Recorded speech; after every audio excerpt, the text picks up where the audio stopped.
Hello, good morning. Nandito tayo ngayon sa Phase 2 sa Hacienda Santa Monica sa Lipa City.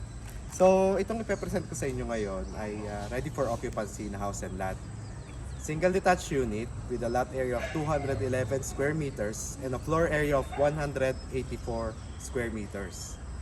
So, as you can see, bagong gawa ho yung bahay at ito ho yung first time na i-visit natin. It has 4 bedrooms, 2 toilet and bath, and 1 powder room. At inaw, bisitahin natin ang loob.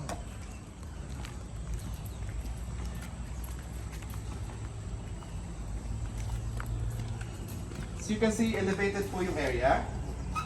Naka-landscape na rin po tayo. And at the same time, ang ating carport ay covered. One carport po yan for SUV design. Tapos yung side ko, kung meron kayong motorcycle, ideal po yan sa motorcycle ninyo.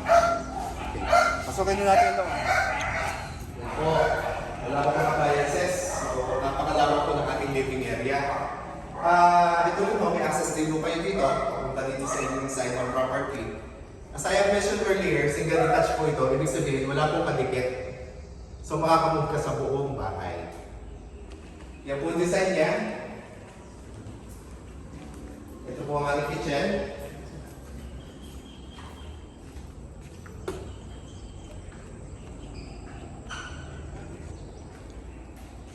Tsaka countertops, loaded na po lahat. So, napakaganda po ng design nitong bahay nito, napaka-fresh, as in, pagpasok mo sa loob, napakalamig. So, we'll go to the first bedroom. Ito yung first bedroom.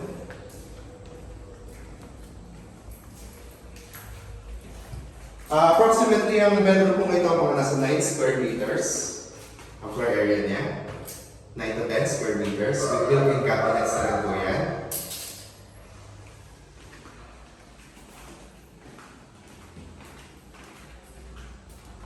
Ito po ang access papunta sa service area.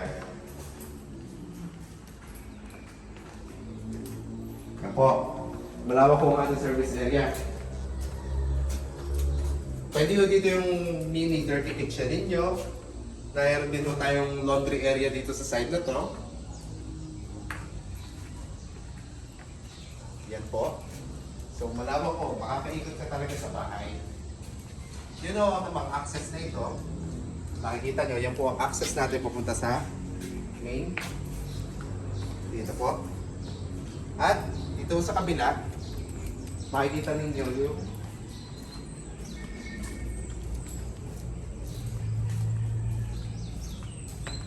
yan, kasama na po landscape.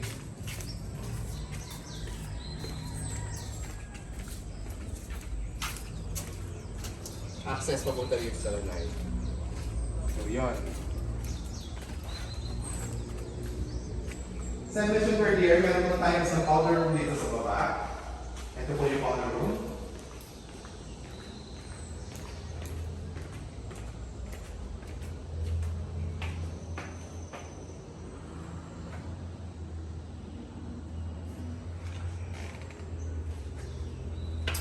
Tara, kaya natin taas. So, ang kanyang mga railings ay stainless steel lahat ito.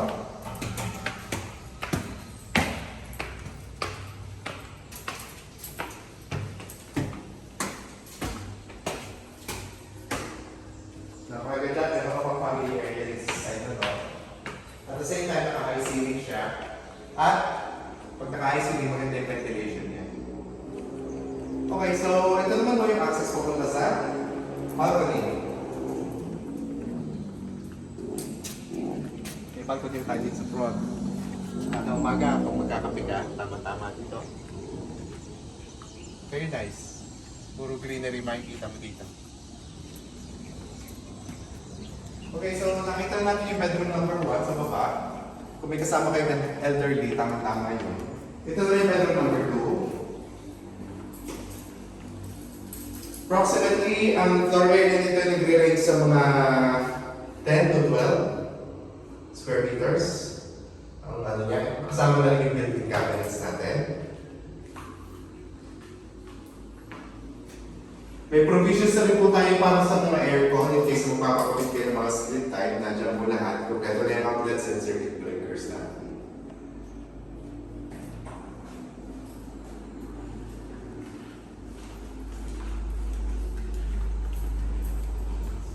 yung bedroom number 3. Almost the same size as yung previous bedroom na pinuntahan namin. Same din, may built-in cabinets na rin.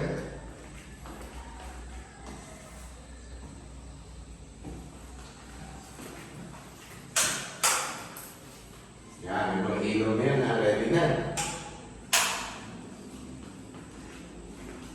Ito yung common na CR.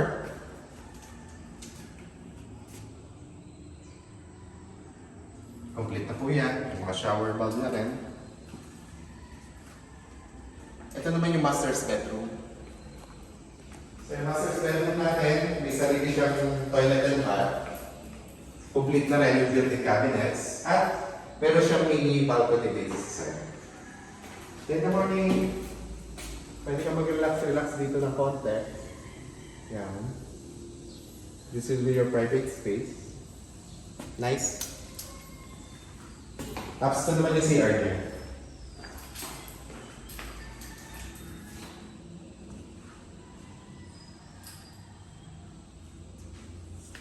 Oh, take note, bago-bago po ang bahay na ito. Wala pa pong nakakatira kahit sino. Freshly built, katatapos lang ng landscape. Kaya kung interested kayo dito sa unit na to, tawagan nyo kami agad at makapag-usap tayo tungkol sa presyo. Reasonable po presyo niya compared sa mga existing natin subdivision. You'll be surprised sa presyo niya. Yun lang po. So, have a nice day. Sana gusto niyo yung video na to. God bless.